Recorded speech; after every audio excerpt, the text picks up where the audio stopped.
Hello SGD, Sacred Geometry Decoded. You'll find the link to part 1 in the description. And so we're looking at ancient secret keeping practices, medicinal practices, how gods, these legends connect also to the practice at especially medicinal temples such as the Asclepions or the ancient hospitals connected to Asclepius, the god of healing.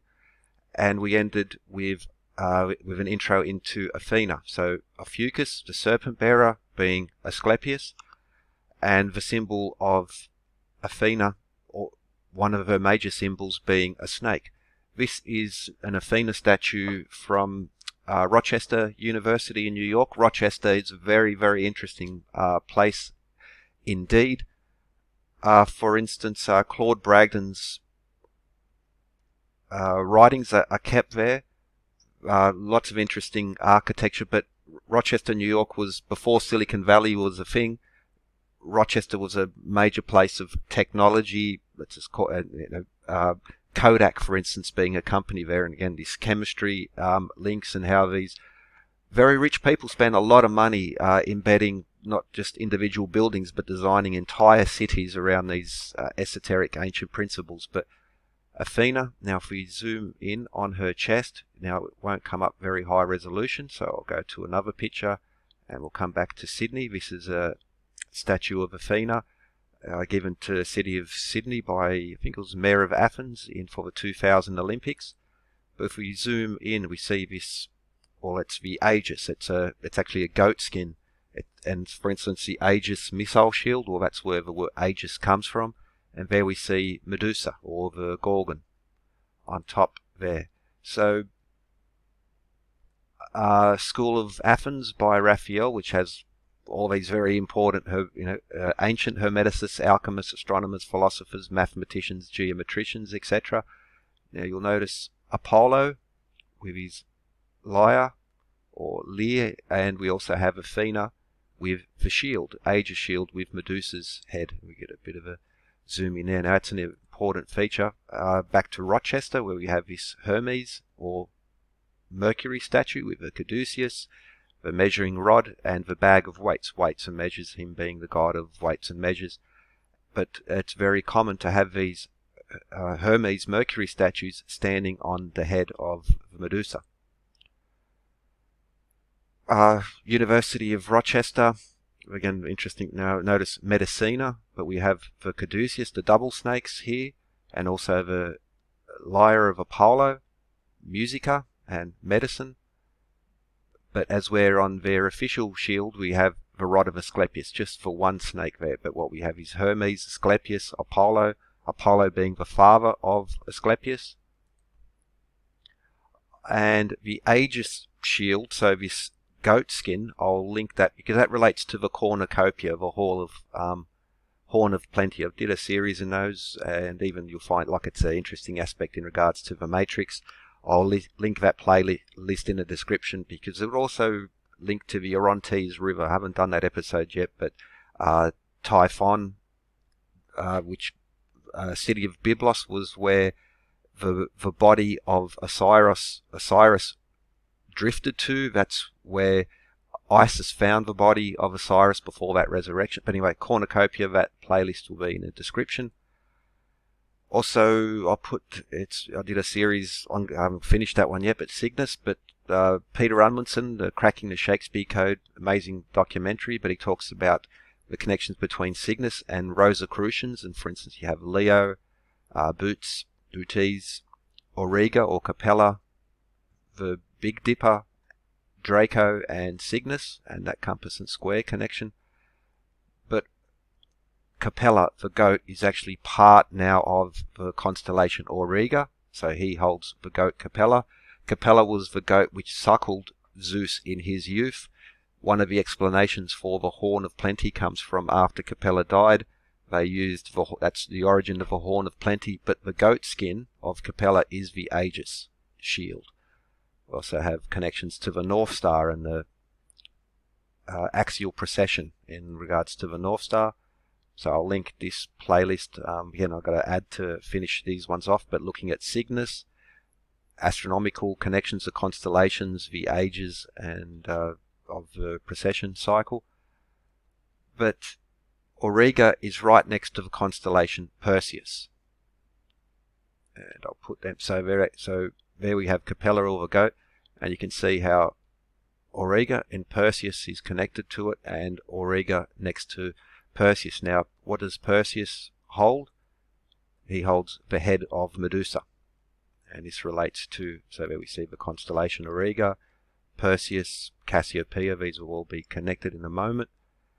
Again, the importance of the Greco-Roman legends, which have earlier origins, but the thing with Greek and Roman records, they're very detailed, but again, the Greeks, Romans tell us that their technologies, including which would be medicine, lifting technologies, etc., they learnt from the Egyptians and the Babylonians, but the Romans wrote it down in a very scientific way. So the Aegis shield, which comes from Capella the goat, and Athena and Medusa. So there we also see the Medusa head, and Algol is the evil eye, or the demon star is part of Medusa's head there.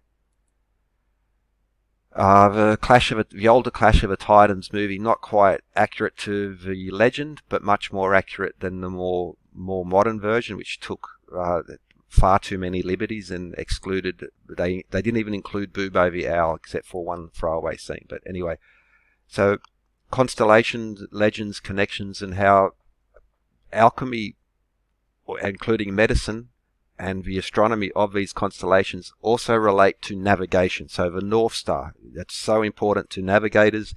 The people of the Mediterranean Sea was sea travel and trade was their bread and butter. And so there we have the North Star. And how does this relate? Well, there we have the constellation Perseus, but the stars and the constellations actually tell a story. So it's very helpful to know the Greek myths and legends, and how they relate to the constellations that we use today. So the North Star is there. Okay, Perseus was the son of Zeus, half mortal, half god. And there we see, again, holding the Medusa's head. Clash of the Titans movie, the older one's closer. And also this imagery, so we see the ancient imagery there in the pottery, but you'll find it again in major cities and centres where they'll have this built in plain sight into the all-important architecture. Again, the Medusa on top and Hermes standing on top. Well, this all relates because Hermes guided weights and measures, etc. Okay, so that's one version of the Perseus, but this is the God's Eye version. So this would be the constellation looking from above, projected down onto the Earth, so it's in reverse, as where if you look up, this is how Perseus should appear. And there we have Algol, the demon star, the evil eye. But Perseus, he was tricked into a quest to kill the Gorgon, or Medusa. To aid him in his quest, he received a number of gifts. So you'll see he's got winged feet. These are the winged sandals of Hermes. He could fly without Pegasus. So in the movie, you see him get Pegasus and then go on his quest. Well, it's not quite, but he could fly with those wings of Hermes, the sandals. The sword, Adamantium, so before the X-Men, but that's this Uber sword was a gift on loan to him by Zeus. And he was also given the helmet of Hades, which is the helmet of invisibility. And there so that depiction shows him there wearing the helmet. Hades was the god of the underworld. And he's also carrying the shield, the Aegis shield, which was from Capella, the goat skin of Capella. And you'll see, so the shield, also an important symbol related to Athena is the owl, Bubo, the goddess of wisdom. That was her pet, beloved pet. And during the quest, Zeus ordered Athena to send Bubo to help Perseus. Instead, Athena went to Hephaestus / Vulcan, the god of metallurgy, metalworking, and he made a robotic owl, but we'll get to that in a moment. So Perseus, you could not look at the Gorgon without turning into stone. Perseus used the shield as a mirror so he could see, so he didn't turn to stone. Then he was able to kill Medusa, having cut her head off. Then Pegasus, the winged horse, sprung from her body. This will be a nice, so just up next to Pegasus, we have this constellation Delphinus for dolphin. Modern constellation art shows it as more as like a bottlenose normal dolphin, but Delphinus very important. So Poseidon proposed to Amphitrite, she rejected and ran away, and then Delphinus went and found her and brought her back. So you'll see Delphinus leading the chariot of Poseidon, and Poseidon is directly linked to this story in regards to Perseus, etc. So we begin at the ecliptic, and as we have Perseus, but also we have the constellation Cassiopeia and the constellation Cepheus. Now those two are the parents of Andromeda. Cepheus claimed his wife Cassiopeia was more beautiful than the Nereids, connected of course to Poseidon / Neptune, the god of the sea. He was not happy, so he was offended, so he sent Cetus, the sea monster, in punishment to harass the city. To save themselves and their city, Cepheus and Cassiopeia chained their daughter Andromeda to a rock in front of the city as an offering to the sea monster. On his way home, Perseus came across Andromeda tied to the rock. He held the severed head of Medusa up to the sea monster. It turned to stone, and thus the problem was over. And then Andromeda and Perseus were married, and that began the Perseid dynasty. Sydney Art Gallery, we have this Medusa's head, Perseus and Andromeda. And again, this is from Brussels. I think it's the Palace of Justice. Now what you'll notice is the Medusa head, the owl Bubo, which was sent to assist Perseus, but also a mechanical owl, and you'll also see the handles of a sword there. So we have Medusa, the helmet of Hades, the owl, and the sword of Adamantium. Again, this is a common feature, for instance, in the West Virginia Capitol building. Cass Gilbert, very important architect. On the roof, on the dome, we see the head of Medusa. You even get a little bit stylized, but we have the owl, and we also have the adamantium sword again, and also the helmet of Hades, which was on loan to Perseus. If we go back a moment. Okay, so I mentioned Delphinus. Well, that's Ophiuchus there. So you can see the serpent bearer there. And if we go forward, okay, the Funderbolt of Zeus. So Zeus famously has the Funderbolt, Aquila, which is right in between Ophiuchus or Asclepius, and Delphinus, which is right next to Pegasus. Well, Aquila the eagle carries the Thunderbolt of Zeus. So back to Athena. After Perseus had cut the head off Medusa, she gave the blood of the Medusa to Asclepius.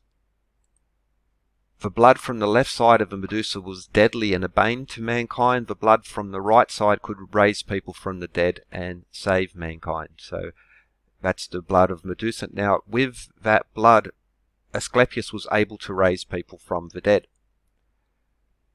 Hades, the god of the underworld, he was worried that so few new arrivals were passing over into the underworld, and he complained to Zeus, and Zeus was also worried that his enemies that he destroyed with the Thunderbolt were coming back to life, and that led Zeus to kill Asclepius with a Thunderbolt to stop immortality, to stop rising from the dead. Apollo, who was the father of Asclepius, he was not at all pleased, and so he took revenge upon the Cyclops. Now the Cyclops were the three one-eyed helpers of, so that's Hephaestus or Vulcan, the god of metalworking, metallurgy. This is an image of them making the Thunderbolt of Zeus, so to get revenge on, on his father Zeus really, but he took the revenge out on the Cyclops. And now this will be a feature, but we're hitting the minute mark, so I'll come back and I'll leave it here. But again, now we'll be looking at later esoteric imagery and connections. Okay, a very important feature in regards to this as well is you'll notice that Hephaestus is lame, and I'll do that later. Now we also have Aegis' shield, also the bow of Apollo, or the bow of Artemis, or Diana, the moon goddess. Okay, so that will be for the next part, now looking at these connections in regards to these gods, etc. Have a good one.